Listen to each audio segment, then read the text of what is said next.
Hey, this is Adam Stofsky with Briefly. I'm here with Tyler Finn from SpotDraft and Ken Priore from DocuSign, continuing our conversations about AI use policies led by SpotDraft. So today we're going to talk a bit about how to make sure the whole organization has sort of some awareness and responsibility for making decisions around AI. So not all the questions go to Ken, basically, or Ken's bosses. Tyler, why don't you frame the question for Ken? Yeah, Ken, I'm really interested in how you avoid escalations around adoption of AI tools or tools with an AI component to them.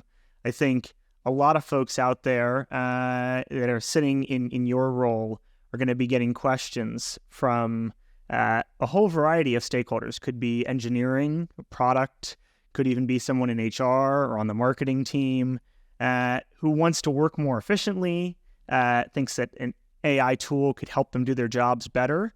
But there's got to be an evaluation process around those tools. Tell us about how you avoid escalations and design a process to avoid escalations when you're evaluating these tools. I think that's a great question. I think what's really interesting when you think about sort of AI tools is that AI tools are sort of being embedded in lots of new products that are hitting the market, but also almost every existing product is trying to say we now have an AI capability. And I think the framework that I try to apply when we have internal stakeholders who say, hey, I want to enable this particular tooling is first understanding of, is this an existing relationship or is this a new relationship? Do we have, and that's important in the sense of, do we understand their current data governance, privacy, and security practices, or is this also new? And then you kind of layer into, well, when they say they're turning on AI, what does that actually mean? Because AI is not a term of art, and frankly, it can mean so many different things, and that starts to give you a deeper understanding of what we're either bringing to the table as a new tool or what is this add-on an existing tool. But then I think what's really important, in addition to understanding the tool, is really going with your stakeholders and say, what is the use case? Like, what is the problem you're trying to solve? Help me understand where tooling that you've had today, what this represents. And some of that sometimes is, it's AI, it's shiny, I want to add it in, and that's appropriate. But it still needs to have sort of a use case to understand, well, what are we trying to accomplish? Because that will then help you understand, do we have the right data sharing practices? Is this tooling going to actually do what we think it's going to? How does it exist in the current environment of tools that we have? Is this going to be a standalone? Does this need to plug into something different? And sometimes in those conversations, you'll have a couple of different outcomes. One of the outcomes will be, oh, now that we've really thought about it, this perhaps is, we don't quite understand fully how this AI tooling is going to improve what we're trying to accomplish. Sometimes, depending on the size of your organization and the tools you already have available, you'll then explore and realize, well, we already have a solution that's very similar. Maybe just by adding this particular AI capability is not the right step. And then for other group of, another outcome will be, okay, now that we understand the use case, now we understand sort of the nature of this tooling and their security practices, their privacy practices, then let's make sure we're engaging this partner or engaging this solution in the right way. That will narrow the number of escalations that you have, because generally what I feel is with that particular partner, with that particular solution, you can bring to them a set of needs and concerns that you may have, whether it's around data practices, whether it's around product integration. And you can be very crisp with them on things that are absolutes that you need to have in your organization, or things where you can have perhaps more flexibility. And in some cases, where I've seen that manifest is an AI tooling could be brought into an organization and it's more of the public-facing or non-enterprise grade.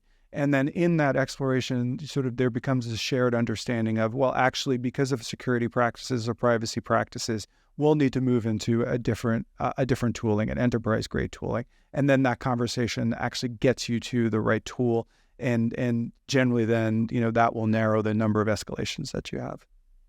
it was interesting hearing you talk about how it's like every product says AI. They have some AI feature now, even existing products. And I think there's a lot of confusion. I'm not an AI expert in the slightest, but it seems to me there's a lot of confusion over what we're talking about when we say AI. I mean, what's new now is large language models and generative AI. And like this hit the market last year, and suddenly like everyone's talking about AI. But predictive AI, I mean, AI has been around for whatever, decades or more. Is there confusion over, predictive analytics versus generative AI that creates a problem when adopting new tools? Is there some basic education that needs to be done, or is that not such a big deal?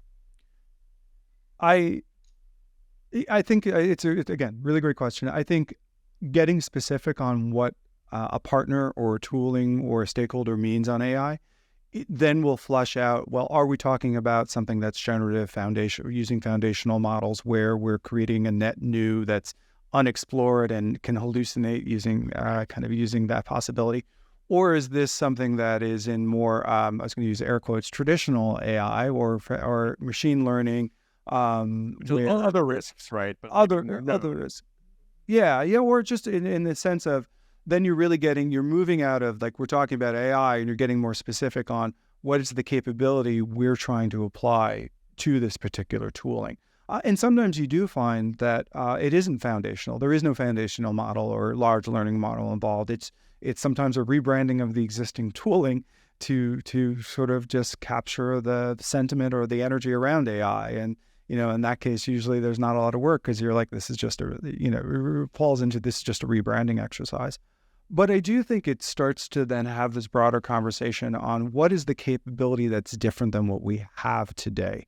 And in that, folks can start to understand is what are they delivering that's different, how potentially because of the AI component, because of new technology that's in their substack, we need to take a different look at this. But I think there's just as many cases where it turns out to be there isn't new tooling, there isn't new technology involved. It is just perhaps organizations taking a new spin at things that they've already provided. Maybe a final question for you, Ken, on escalations. In your experience, if you have an escalation, how do you work it through? And are there really examples where you haven't been able to reach some sort of agreement with either the business stakeholder or the vendor? Or usually can you find a sort of more reasonable ground or landing spot?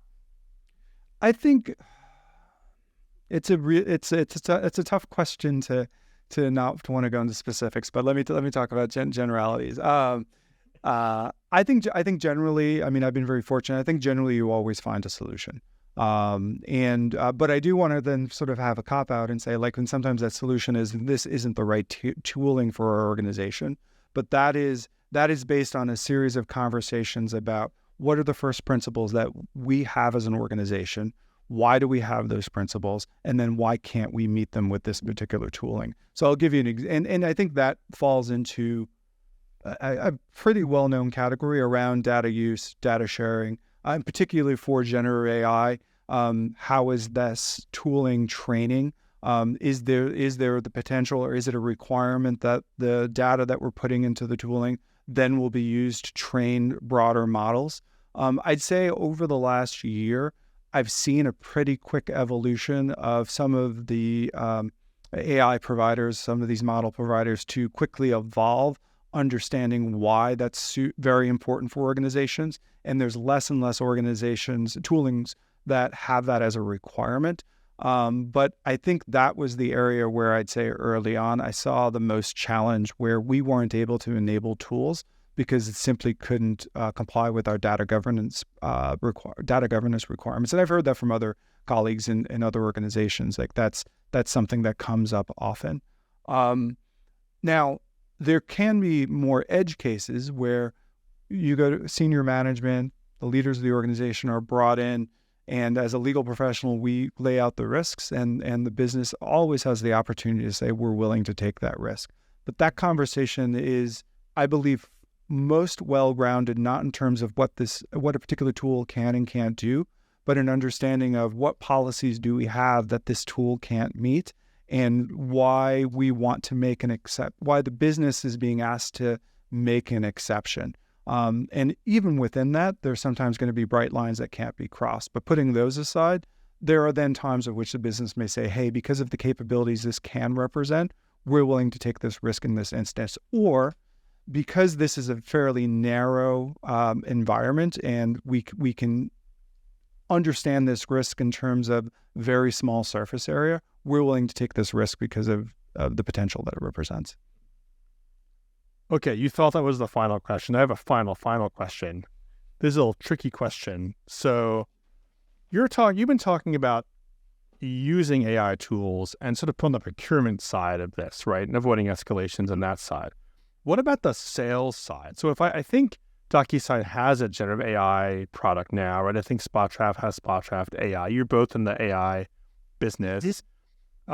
We do a lot of work at Briefly on kind of data privacy education and contract education. And what we hear a lot is often like basic questions about kind of basic legal, either contract issues or data privacy practices get sent to lawyers, get escalated unnecessarily. And this is a big problem. Does this happen with AI? Like, is the escalation issue a challenge on the sales side as well as the procurement side if you're selling an AI or AI-enabled tool? It's interesting because I often will try to sort of look at scenarios in terms of what if I was on the other side.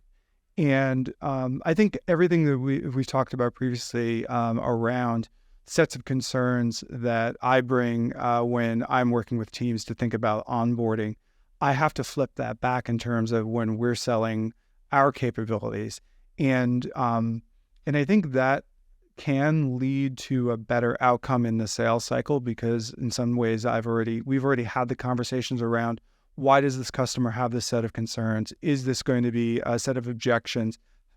How do we think through those objections? And that can help the sales cycle. But I think it's much like what I early early on in software as a service becoming something new, and you had to sort of convince folks why, what are the dangers here, and how do we get past those dangers? It feels like, yeah, it really is. But it feels like a redo or a copy of that, which is there are going to be some organizations who are moving into AI with a lot more trepidation and saying like, yeah, tell me I want this off before I want it on, or I'm not sure about this. And I think that's going to sort of diminish over time. And the conversations will be a much more pointed to tell me about your data sharing practices, or give me an example of whatever is that concern to that organization. And as a professional, I actually prefer to be in those nuanced, pointed conversations because I can then get those specific answers, or I can give them an explanation of to how we solve it that may be differently, which is different than just saying, how does someone get comfortable with AI? Great. Thank you, Ken.